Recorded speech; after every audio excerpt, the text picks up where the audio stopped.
रैदास एक ऊंचे कुल में जन्मे नहीं थे, रैदास निचले कुल में थे। एक दिन गंगा स्नान करते हुए ठाकुर जी की प्रतिमा उनसे आकर के टकराई धारा में ही। जैसे ही नीचे हाथ डाल करके नदी में देखा तो ठाकुर जी की सुंदर प्रतिमा। रैदास जी ने मन में विचार किया, स्वयं ठाकुर जी आ गए, मैं तो लेने भी नहीं गया, अपने आप ही आ गए।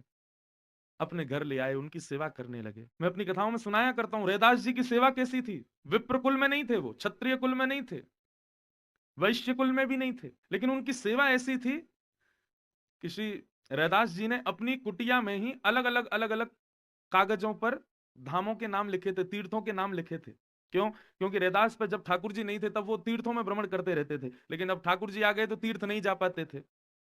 क्यों? ठाकुर जी की भोजन की व्यवस्था करो, ले जाने की लाने की व्यवस्था, उस समय साधन इतने होते नहीं थे, तो क्या करें, तो अपनी कुटिया में ही अलग अलग तीर्थों के नाम लिख करके पर्चियां टांग दी।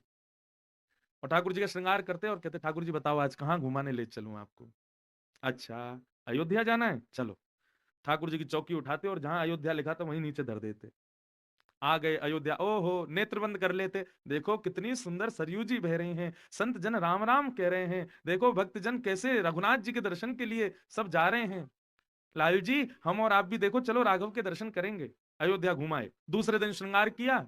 ठाकुर जी आज कहाँ चलोगे, चलो आज वृंदावन चलते हैं। चौकी उठाई, ले गए वृंदावन। वृंदावन जहां लिखा था वहां नीचे नेत्रबंद की, ओहो देखो वंशी वट पर कितनी सुंदर यमुना जी बह रही हैं, कैसे बांके बिहारी जी, राधा वल्लभ लाल जी, राधा रमन लाल जी, कितने सुंदर दर्शन। इस प्रकार भावना से अपने ठाकुर जी को तीर्थों में घुमाते थे। करते करते ऐसी स्थिति हो गई बंधुओं, जब वो अपने ठाकुर जी को लेके जिस तीर्थ में जाते, उस तीर्थ का जैसा मौसम होता, जैसा वातावरण होता, जैसी स्थिति होती, ठीक वैसी स्थिति उनके गांव की हो जाती थी। एक बार रैदास जी जेठ के महीने में अपने ठाकुर जी को बद्रीनाथ ले गए, और जैसे ही बद्रीनाथ की पर्ची के नीचे उन्होंने चौकी धरी, जेठ की भरी गर्मी में उनके गांव में शीत हवा बहने लगी, लोग कंबल ओढ़ के घूमने लगे।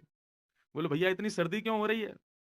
तब किसी ने बताया, बोले अरे रैदास अपने ठाकुर जी को बद्रीनाथ ले गया है, इसलिए सर्दी पड़ रही है। और कभी कभी अति शीत के महीने में, शिशिर ऋतु में रैदास जी अपने ठाकुर जी को लेकर रामेश्वरम चले जाते, तो भयंकर सर्दी में वहां पर गर्मी पड़ने लगती, लोग बाग अपने वस्त्र उतार उतार करके घूमते, पसीने आ रहे भैया।